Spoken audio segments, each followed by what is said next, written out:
ఇదే చంద్రబాబు నాయుడు గారిని, ఇదే పవన్ కళ్యాణ్ గారిని అడుగుతా ఉన్నా, కనీసం ఈ రోజుకైనా మీరు సాహసం చేస్తున్నారా? సాహసం అని కూడా అనట్లా, మాకు న్యాయం చేస్తున్నారా అని అడుగుతా ఉన్నా. లేదే.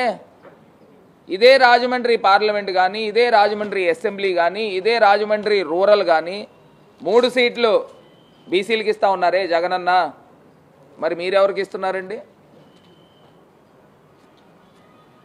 బీసీలకు ఒకటే ఇస్తున్నట్టు ఉన్నారు 3 ఆటల్లో. మరి దీన్నే నా అంటారు బీసీలకు న్యాయమని? ఇవాళ చంద్రబాబు నాయుడు గారికి కానీ, పవన్ కళ్యాణ్ గారికి కానీ ఓపెన్ ఛాలెంజ్ చేస్తూ ఉన్నా, మేమిచ్చిన బీసీ సీట్లు ఎమ్మెల్యేలకి ఆ స్థాయిలో మీరు ఇవ్వగలరా? ఇది ఫస్ట్ అంశం మీరు బీసీ డిక్లరేషన్లో పెట్టండి. మేము ఎంతమందికి అయితే ఎమ్మెల్యేలుగా బీసీలకు ఇస్తూ ఉన్నామో మీరు ఇవ్వగలరా?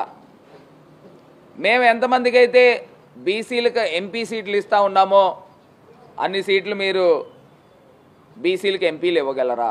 సూటిగా ప్రశ్నిస్తున్నా. మీ చిత్తశుద్ధి ఏంటనేది ఇవాళ క్లియర్గా ప్రజలకు అర్థమవుతుంది. ఇది కాకుండా రెండో అంశం దగ్గరకు వస్తే, మరి చంద్రబాబు నాయుడు గారికి 42 ఇయర్స్ ఇండస్ట్రీ అని చెప్తా ఉన్నాడు నేను స్టేజ్ పైన. ఈ 42 ఇయర్స్ ఇండస్ట్రీలో మా బీసీలు రాజ్యసభ చేయడానికి పనికిరారండి? అంటే మీ పక్కన కూర్చోడానికి పనికిరారండి? ఎంతమందికి రాజ్యసభ సీట్లు మీరు ఇచ్చారని నేను చంద్రబాబు నాయుడు గారిని ప్రశ్నిస్తూ ఉన్నా. ఒక్కరికైనా ఇచ్చారా అని అడుగుతా ఉన్నా. అప్పుడెప్పుడో తెలంగాణలో ఉన్నప్పుడు దేవేంద్ర గౌడ్ అనే ఒక వ్యక్తికి ఇచ్చారు. ఇవాళ మా పార్టీ మేము అధికారంకి వచ్చిన తర్వాత మాకున్న గతంలో ఉన్న 9 సీట్లలో 4 సీట్లు బీసీలకు ఇచ్చామే. మరి మా దగ్గర ఉందా సామాజిక న్యాయం? మీ దగ్గర ఉందా అని అడుగుతా ఉన్నాం. బీసీల పట్ల అంకిత భావం మా దగ్గర ఉందా మీ దగ్గర ఉందా అని అడుగుతా ఉన్నాం. ఇది కాకుండా నిన్న ఇంకొక మాట కూడా చెప్పాడు, రజకులకి ఎస్సీల్లో చేర్చేదానికి కేంద్ర ప్రభుత్వానికి పంపిస్తాము అని చెప్తా ఉన్నాడు.